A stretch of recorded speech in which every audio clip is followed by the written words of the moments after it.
بسم الله الرحمن الرحیم. نن زموږ د نحو امیر سبق نمبر 11 دی. ان شاء الله نن به موږ د مرکب منصرف تعریف او قسمونه بیانو. موږ د مرکب غیر مفید درې قسمونه شروع کړیو. مرکب غیر مفید، د دې مرکب غیر مفید اول د تعریف یې ځکه مرکب غیر مفید داسې مرکب ته وایي چې هغې کې فایده نه حاصلېږي اورېدونکي ته، یعنې نیمګړې خبره پکې وي. بیا دا مرکب غیر مفید چې دی که نه د درې قسمونه دي. درې قسمونه ابتداءً د دې درې قسمونه دي. شروع کې د دې درې قسمونه دي، یعنې دا نحو امیر د ابتدایي طلباو دپاره دی، ځکه دلته پکې دی درې حساب کړي دي، ګنې د دې قسمونه زیات دي. تقریبا شپږ اووه قسمونه جوړېږي د مرکب غیر مفید. یو پکې مرکب اضافي دی. نو اول نمبر پکې مرکب اضافي. اضافي معنی ده اضافت والا. اضافي یون دا یا د نسبت والا د پاره راځي، لکه پاکستانی یون پاکستان والا، افغانی یون افغانستان والا، او دغه شانتې سعودي یون سعودي والا، ترکی یون ترکی والا. نو دغه شان اضافي یون اضافت والا. ٹھیک شو؟ او دویم نمبر اول اضافت والا کم یو دی، لکه غلام و زیدن. غلام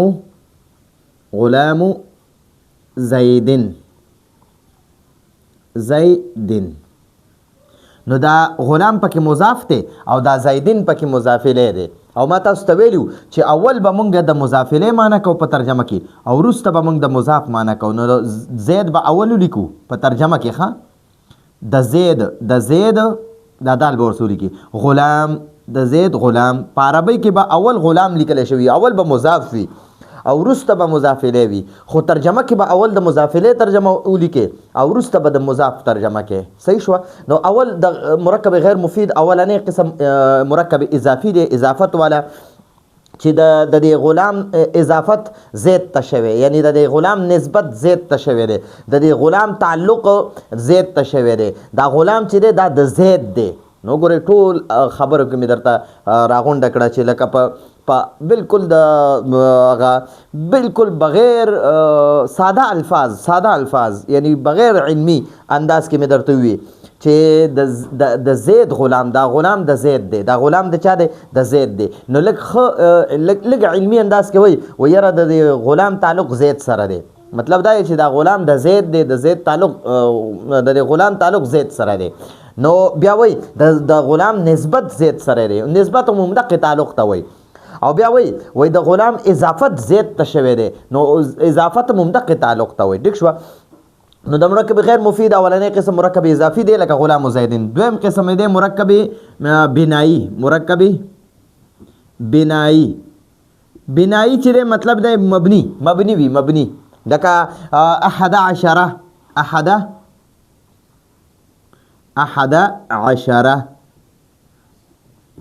نو دا احد عشره اصل کې احدن و عشرون و، په دې کې یو واو د دې دوانو په منځ کې و، هغه واو په دې عشره کې پټ شو، یا هم ته هغه واو حذف کو، یا ته هغه واو چې ته حذف شي. نو خلک بعض علما وایي چې یاره دا په دې دویم جز کې پټ دی، متضمن دی، شامل دی په دې کې، دنه پکې متضمن دی، یعنی پټ دی پکې. نو بیا به دا دوانه دا احده به مبني شي او عشره به مبني شي. مبني به انشاءالله نږدې را روان دي، ډېر را نږدې شو انشاءالله. د اسم فعل او د حرف د علاماتو نه پس به بیا معرب او مبني شروع کیږي. نو مبني دغه ته وایي چې په هغې باندې یعنی هغه په حالت رفعي، نسبي، جري دریوانو حالتو کې هغه په یو شکل کې وي، د هغې شکل بدلیږي نه، یعنی د آخري حرف حالت یې نه بدلیږي، حرکت یې نه بدلیږي. نو دغه ته مرکب بنایی وایي. او مرکب منع صرف، نن به مونږ د مرکب منع صرف وایو. مرکب منع صرف، منع صرف وایي، څوک منع صرف وایي. نو وګورئ دا مرکب بنایی کې ګورئ احدن دی اصل کې، احدن و دا واو پکې دی منځ کې، عشرون. نو اوس د دې احدن و عشرون نه موږ دا واو په منځ کې دی که نه، دا هم ته حذف کو، چې حذف هم کو نو بیا ته احده عشره جوړ شو. چې دا واو ته ختمې که نه، د احدن نه به هم دا تنوین ختمیږي او د عشرون نه به هم تنوین ختمیږي. په احدن باندې به هم زبر راځي او په عشرون باندې به هم زبر راځي. دا ټول کمال په دې واو کې دی. ٹھیک شو؟ اوس مرکب منع صرف څه ته وایي؟ د مرکب منع صرف دا صرف یو مثال لیکم، نور هم دلته کې دا عبارت وایي او بیا هم پرې پویم. مرکب من صرف لکه بعله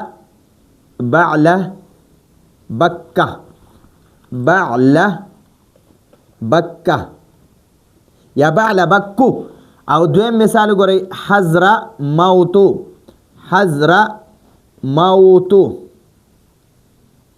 موتو. نو دا بعله بکم ویل شي، بعله بکم ویل شي، حضر موتم ویل شي، حضر موتم ویل شي، خو بعله بکی او بعله حضر موتی نشي ویل. په دې بعله بکو کې په دې اخري کاپ باندې پیشم ویل شي، زبرم په ویل شي، زیر په نشي ویل. او په حضر موتو کې چې په باندې زبرم ویل شي، پیشم ویل شي، خو زیر په نشي ویل. صحیح شو جی. نو دا موږ سره مناصرف ته دا په ولی نشو ویل، ان شاء الله په دې کې اوس باس کوو. نو د مرکب مناصرف تعریف او قسمونه زده کوو. سوم معنا دا سوم معنا دا دریم. سوم بنوای، سوم نه. اول نمبر ته اول وای، دویم نمبر ته دوم وای، دوم په فارسی کې، او دریم نمبر ته سوم وای، سوم. ٹھیک شو. نو دا سوم معنا دا چې دریم قسم د مرکب غیر مفید، دریم قسم د مرکب غیر مفید درې قسم. ما تاسو ویل د مرکب غیر مفید درې قسمونه دي ابتداءً. نو یو مرکب اضافي دی، هغه ویلې دی. دویم مرکب منع صرف دی، هغه د مخکې درس کې ویلې. او دریم مرکب منع صرف دی. دویم نمبر مرکب بنایی دی او دریم نمبر مرکب منع صرف دی. نو هغه ان شاء الله اوس مونږ وایو. نو سوم مرکب منع صرف، مرکب منع صرف. دریم قسم مرکب منع صرف دی. و او هغه، و او د دې او معنا د هغه، یعنی دا مرکب منع صرف یادای. و او هغه انس هغه دی که دو اسم را چی که معنا چی دو ته وای. اسم را اسمونه یکی معنا دا یو کرده باشد معنا دا کړي وي.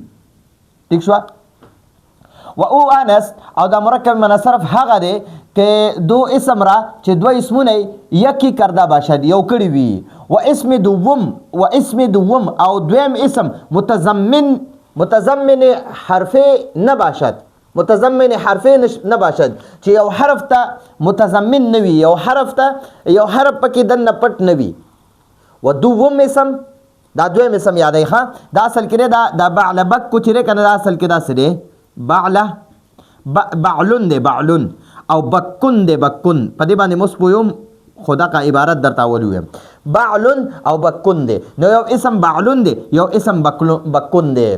نو تا تاسو وای دا دوه اسمونه نام یو جوړ کړي دي. و اسم دوم متضمن حرفه نه باشد. او په دې دویم اسم کې دا دویم بکون چې کنه، دا یو حرف ته متضمن نه دی، یو حرف په دې کې د نه پټ نه دی، یو حرف پکې شامل نه دی. ٹھیک شو. په مرکب بنایی کې با وګورئ احد و عشرون کې حرف متضمن حرف باشدو، هغه کې د حرف پکې متضمنو په دې دویم اسم کې عشرون کې. دلته په دویم اسم کې حرف نشته، د دې دوانو په مینس کې دلته حرف نشته. او د مرکب بنایی په دوانو احد و عشرون په مینس کې دلته وو. نو د دینم چې دا واو لري کو، نو دا دوانه اسمونه یو کړه. دلته کې به واو نه وي، خو د دې دوانو نه به مونږ یو جوړو، یو به جوړو. ٹھیک شو. نو دغه تا وسوي وای مرکب منع صرف و او انس او هغه داسې اسم دی، هغه داسې هغه دی که دو اسم را یکی کرده باشد، چې دو اسمونه یو کړي وي. و اسم دوم او دویم اسم دا بکون یادای. و اسم دوم متضمن حرفه نباشد، او هغه دویم حرف ته متضمن نوي. ٹھیک شو. دا دویم حرف، دا دویم اسم هغه یو حرف ته متضمن نوي. چو بعل بکه و حضر موتا. نو دا بکم راځي، بکم راځي. ٹھیک شو. بکم راځي. نو اوس په دې باندې زه پوه کوم دا بعل بکه چې دا دوه اسمونه دي. ما تاسو ته وی یو بعل دی، یو بکه دی. بعلون دی، یو بکون دی. دا بعلون یو اسم دی، بکون بل اسم دی. بعلون دا د یو بوت نومو، د حضرت الیاس علیه السلام په زمانہ کې د بوت نومو. ٹھیک شو جی. او دا بکون چې کنه دا د بادشاه نومو. بادشاه دا یو بادشاه هغه یو خار جوړ کړو. نو هغه بادشاه وی چې زبا داسې حکم چې د خپل بوت د بادشاه به د دې بوت عبادت کولو. نو دغه د دې بوت نوم راواغستو او د خپل نوم راواغستو او د دې نه یو اسم جوړ کو، یو نوم ته جوړ کو. بعل بکو. نو دا بعل بکوم ویلی شي بعل بکیم ویلی شي دا دواړه ویلی شي رفع هم پې ویلی شي نصب هم پې ویلی شي نو دا د الیاس علیه السلام په زمانه کې خلکو به د دې بوت عبادت کولو لکه څنګه قرآن پاک کې دي اتدعون بعلا وتذرون احسن الخالقین اتدعون بعلا نو دا هغه بعل دی بعل دا د هغه بوت نوم و ښه او بکون د بادشاه نوم و دې بادشاه یو خار جوړ کو غټه خاریه جوړه کړه او هغه خاریه له نوم کېښودو بعل بکو بعل بکو نو دا بعل بکو چې دی دا د یو خاریې نوم بعل بکو دا د یوې خاریې نوم کېښودو دی بادشاه او دا حضره موتو چې دی که نه حضره موتو دغه تاسو وګورئ حضره موتو نو دا حضره موتو چې دی دا په اصل کې حضرون دی حضرون او دا موتون دا بیا اسم دی موتون حضرون بیل اسم دی موتون بیل اسم دی نو دا هم د یوې قلې ده یا د یوې خاري نوم دی نو دا حضرون چې دی دا دې نه دواړو نه یو اسم جوړ کو نو دا بیا حضره موتو شي موتو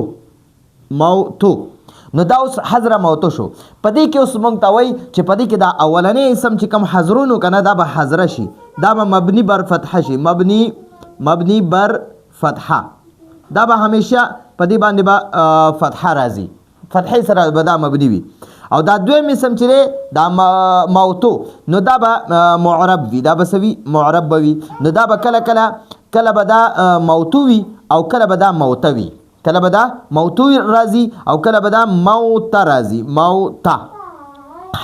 موته حضره موته او حضره موتو نو دا دا به معرب وي ښه د دې حضره موتو دا دویم جز نه دی اول جز خو به همیشه مبني وي دا دویم جز چې دی دا به کله موتو وي کله به موته وي دا به معرب وي خو په معرب کې به دا د معرب چې کوم دوه قسمونه یو منصرف ته یو غیر منصرف نو دا به غیر منصرف وي ښه او دا یاد وساتئ چې په غیر منصرف باندې مخکې را روان دی انشاءالله تفسیري به د دې بحث وکړو په غیر منصرف باندې زیر نه راځي زیر ټیک شو موږ ورته کسره وایو زیر پې نه راځي او تنوین پې نه راځي تنوین دو زبر دو زیر دو پیش دا تنوین پې نه راځي ٹھیک شو یا به په د باندې پیش راځي یا به په زبر راځي په دې حضره موتو په د باندې به یا دا دویم چې دی دا موتو په د به یا پیش راځي یا به په زبر راځي دغه شان دا بعل بکه چې دی که نه دا به یا بعل بکو وي بعل بکو او یا به بعل بکه وي بعل بکه نو یا به په پیش وي یا به په دا زبر وي خو په د باندې زیر هم نشي راځي بعل بکیم نشي کېدی بعل بکن هم نشي کېدی بعل بکون هم نشي کېدی بعل بکین هم نشي کېدی تنوین پې نه راځي دو زبر دو زیر دو پیش دا پې نشي راتلی او زیر به پې نه راځي ځکه دا د معرب یو قسم دی د معرب دوه قسمونه دي یو ته منصرف وای منصرف او یو ته غیر منصرف وای غیر منصرف نو په دې منصرف باندې تنوین هم راځي تنوین ٹھیک شو او زیر په هم راځي کسرم په هم راځي او په غیر منصرف باندې نه تنوین راتلی شي نه په زیر راتلی شي نو دا به خودی باندې پیش یا به په پیش راځي په منصرف په غیر منصرف باندې یا به په زبر راځي پیش ضمه یا فتحه دا دوه په راځي په غیر منصرف باندې نو دا غیر منصرف باس ان شاء الله مخکې را روان دی په هغې بیا تفسیری باس کو خو دلته کې صرف دومره یاد وساتئ چې دا بعلون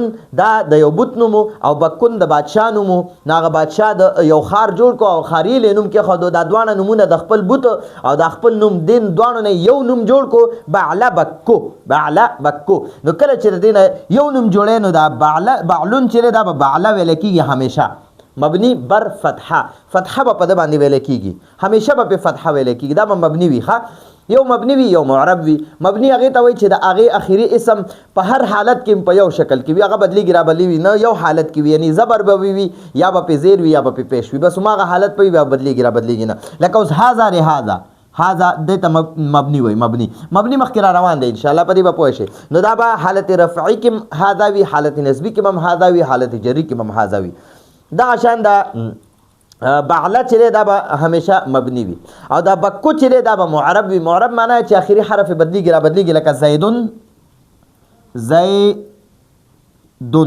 نو دلته کې په دو پیش دی زیدن دلته په دو زبر په آخري حرف رااله او زیدن دلته په آخري حرف باندې دو زیر رااله ٹھیک شو نو دا باس مې درته دې کې ډېر ځکه وکړو چې دا به مخکې را روان دي انشاءالله په دې به تاسو بیا تفصیلي پوه شئ نو دلته کې وایي مرکب منصرف هغه اسم ته وایي چې هغه دوه اسمونو نه جوړ شوی وي او دا دویم اسم چې دی دا یو حرف ته متضمن نه وي په دې دویم اسم کې یو حرف پټ نه وي ټیک شو په دې دویم اسم کې لا چو بعله بکو نو دا بعله پکې دی دا به مبني بر فتحه وي او دا بکو چې دی دا به معرب وي دا به معرب وي کله به دا بکو وي کله به بکه وي او وحضر موتو وحضر موتو نو دا حضر موتو چې دا پکې مبني دی مبني بر فتحه په دې به همیشه فتحه وي او دا حضر ټیک شو حضر به مبني بر فتحه وي بر فتحه ټیک شو او دا موتو چې کنه مبني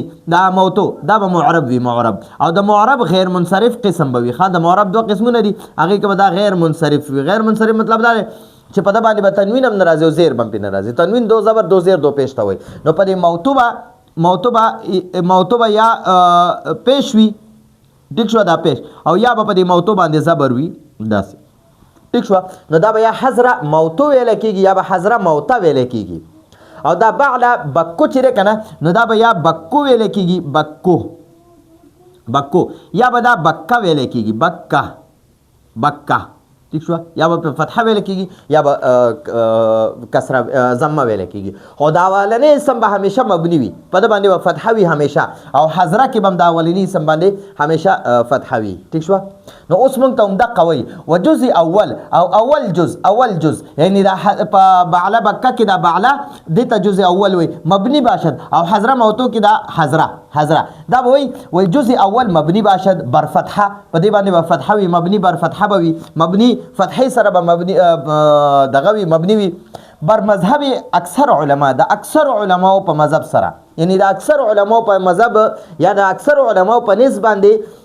دا د حضره موتو دا اولنی جز نه دی اولنی جز نو دا به مبني بر فتحه وي او د بعله بکو به دا اولنی بکه بعله چې دی بعله دا به مبني بر فتحه وي د اکثر علماو په نسبت باندې د ډېر زیاتو علماو په نسبت باندې او د کم علماو په نسبت دغه شانتې نه دی نو دی د اکثرو د زیاترو علماو مذهب اغستې د هغوی په نسبت باندې دا اول حضره چې دی که نه حضره په حضره موتو کې دا حضره یادوي حضره دا به مبني بر فتحه وي په ده باندې به دا فتحه وي ټیک شوه او په بکو کې به دا بکه د اخلي ښه بکه بعله بکو کې بکه دا دغه یادوي بعله